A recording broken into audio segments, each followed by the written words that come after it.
Jak 3 is surprisingly simple to talk about in comparison to the precursor legacy and Jak 2. Whilst I have plenty to talk about in the story segment of this video as it concludes the main game trilogy, in terms of gameplay, it is more of the same from Jak 2 just with improvements to any complaints towards the previous game. And the game's development is almost non-existent. Seriously, it's as if the game just released on its own, with the only form of development I could find in my research is clips of some cut content with no context. So this video is going to be shorter than usual. That's all the introductions I have really. Today we'll be talking about Jak 3's story and gameplay. And yeah, enjoy.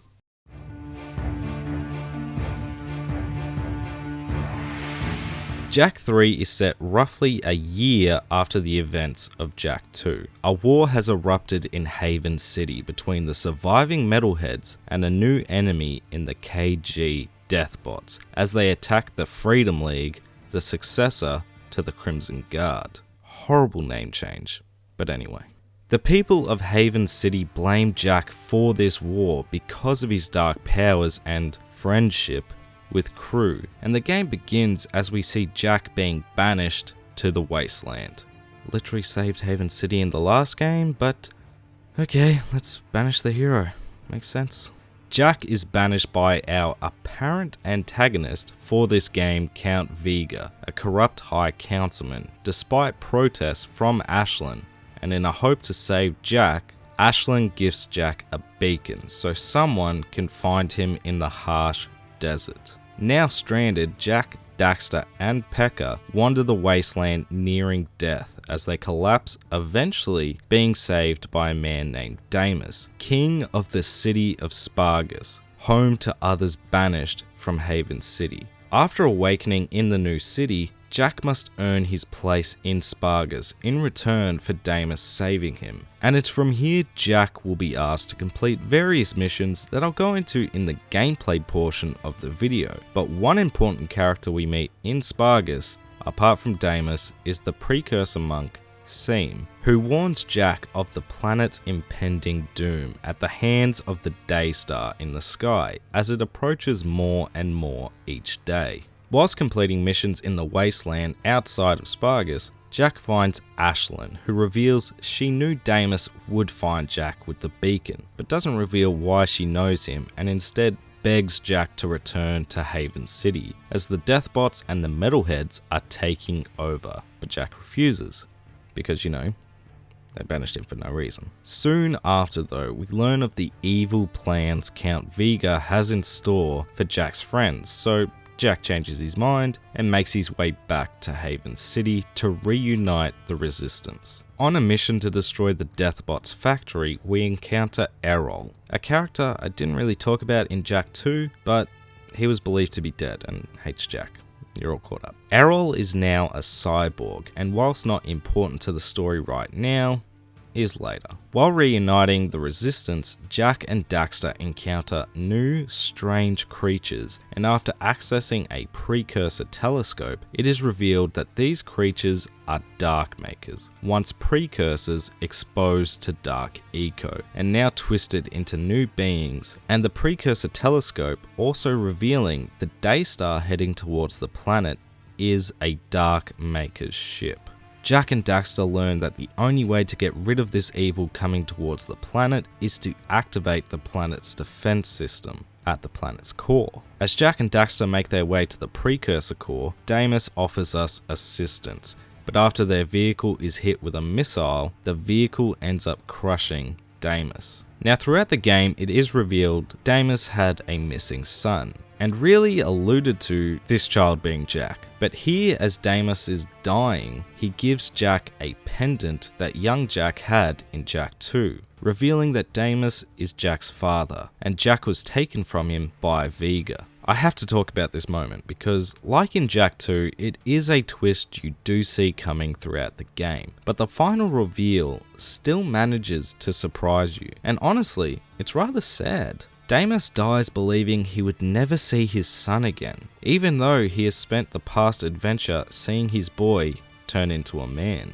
I may be overthinking this, but it was a really touching moment They got to me. Anyway, Jak, now fueled by rage, follows Vega to the planet's core, where we are about to finally meet the fabled precursors, as they say we have earned the right to evolve into one of them. However, Vega proceeds to hold us off at gunpoint so that he can become a precursor, a choice he soon regrets as the precursors reveal their true form. Precursors are Otzels, like Daxter, and Vega is subsequently also transformed into one. Little bit of karmic justice. I like it. The precursors send Jak and Daxter to the Dark Maker's ship so they can slow it down until the planet's defenses are up and running. But just as the mission seems like a success, Errol takes control of a gigantic, spider-like terraformer, and we head back to the planet to put a stop to all of this and destroy Errol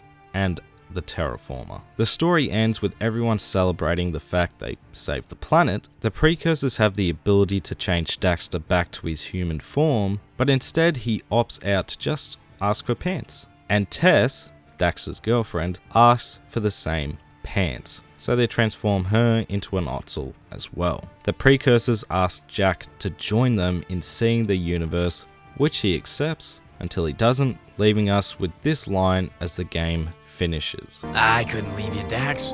With all our adventures ahead, you wouldn't last a second without me. Ah, what a team we are! Yeah, well, the next adventure, I call the shots. Put it in, partner. Ha! Psych! Oh yeah, life is good.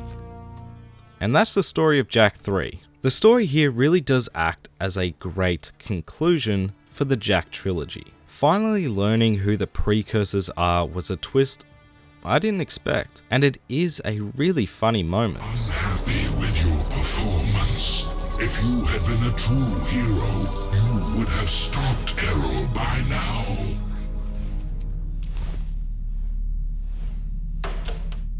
Oh my god. Learning why Daxter transformed into an Otzel in the original game, a creature we now know is that of a precursor, and like in Jak 2, yes, again, they didn't try to hide the fact that Deimos was Jak's father. Yet I totally blanked on the fact that it would be the young Jak he once knew, not the one we have been experiencing this series with so far. Maybe just a brain fart on my behalf, but it was a great ending to a twist you see coming from the beginning. Jak's real name is revealed to be Ma, the same name as a legendary warrior in this series, but it isn't specific in whether Jak is that warrior or not, leaving plenty of room for speculation. The story is also a big reason why the gameplay and the locations are so much improved from Jak 2, because with this war between the factions, it has changed Haven City as we know it, for the better. I mean, most of it is destroyed, so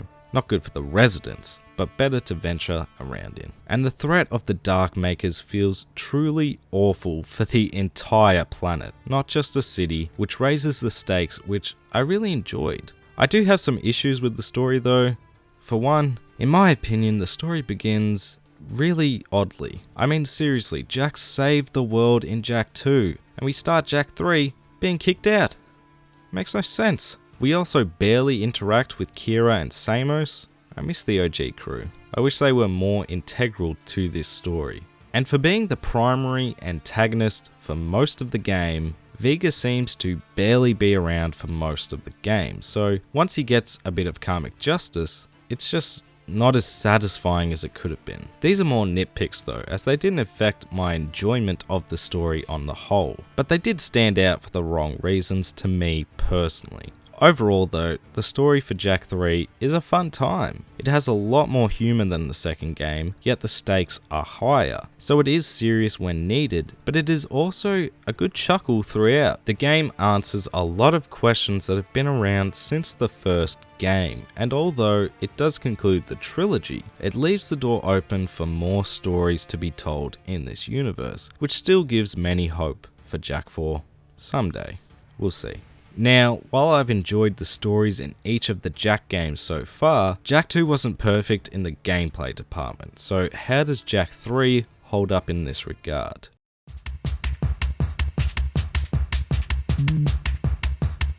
I loved playing through Jak 3 because it really is Jak 2 just without some of my personal problems with that game. The game isn't ball-bustingly difficult. Hovering around Haven City is easier with less traffic leading to less crashing. Haven City also has much more variety in the city itself, especially in the color palette with different colors other than brown and grey. We now have 2 cities to travel between, again adding variety and also helping you feel a little less stuck. And missions don't force you to get the mission and then drive across the map to start it. From that last change alone, I believe the game's shorter runtime is because of this thankful change. Seriously, it was so much busy work for nothing. This is just a list of improvements from my criticisms of Jak 2, but Jak 3 also adds a bunch to make the game feel like the experience Naughty Dog had aimed for with Jak 2. We now have 12 weapons. For you not so quick maths folk out there, that's 3 times the amount of weapon variety from Jak 2. And whilst initially it seems like you'll just be acquiring the same loadout as you did previously, each weapon has 3 variations. The shotgun now also has an area of effect blast and a grenade launcher. The marksman rifle also has a ricochet fire mode and an auto fire turret. The machine gun has an electric beam and homing fire mode, and the rocket launcher has a freeze fire and a nuke. A frickin' nuke. It's awesome. With all this variety, you will have your personal go-tos, and after you get the gun's upgrades, the normal fire seems sort of pointless, but it makes the gunplay feel more fun to play, and honestly, pretty cool to look at too. Jak also not only has access to his dark powers with some additions like invisibility, but also this time around, we finally have access to light eco powers like a shield, slowing down time, and flight, which are mostly used for puzzles, but especially the flight looks badass. The precursor orbs even got fixed from Jak 2, now actually having a purpose with the ability to buy upgrades for Jak, making them feel worth collecting again. What is a little odd in terms of the gameplay, however, especially with the new additions to the gameplay, is a lot of this game's missions are vehicle based. Luckily, the driving missions are still a good time, but it does feel odd that with all the improvements to the weapons and abilities Jak has, we don't see more of the classic Jak gameplay, because when the game does have these missions, they're a great time, especially now that the game has more checkpoints around the levels.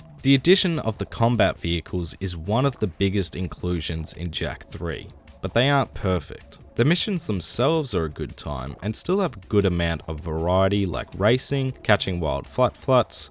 I hope that's how you say it, otherwise that sounds really close to something else. Taking out metalhead like dinosaurs, collecting precursor artifacts among others, and exploring the wasteland along with driving based platforming and the different vehicles is really enjoyable. My issue is with how they control. If you turn the analog stick just too far, you'll skid out. So what's the point of the slide feature if your car does that naturally? It leads to some tedium that is really noticeable when you're trying to fire your weapon at a moving target. Your weapons on the car are usually front facing, so trying to shoot a moving target leads to a lot of spinning out that gets old quickly. And I think the idea just needed a little longer in the gaming oven to tweak the car's controlling. The game does have a lot of fun missions though. We get to play more as Daxter, who yet again embraces his inner Crash Bandicoot, and whilst he doesn't harass other animals, he does give his jockey skills a test, or even going Pac-Man on us. Daxter's gameplay really is a great break from the standard loop, and they're just fun.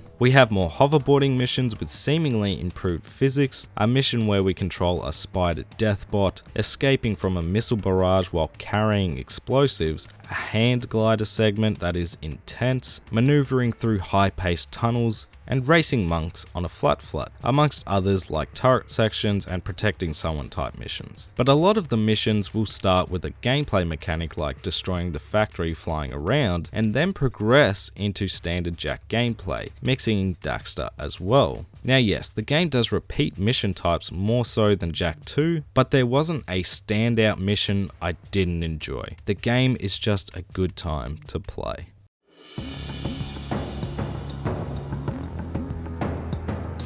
Jak 3 was a weird game to cover. Beginning this video script, I honestly felt like I wouldn't have all that much to say about the game, with no real development to talk about and what are apparently minute gameplay changes. I was contemplating doing a dual retrospective with Jak X. But once I started really thinking about my time with the game, I can't reiterate this enough. Jak 3 is a fun game to play. It concludes the trilogy really well, yet leaves the series open for more stories. The gameplay has its stumbles in terms of the car mechanics, but on the whole it is a joy to play, with all the improvements to criticisms of Jak 2, and changes that fit into the gameplay loop really well. I thoroughly enjoyed my time with Jak 3, and it easily holds up almost 16 years later.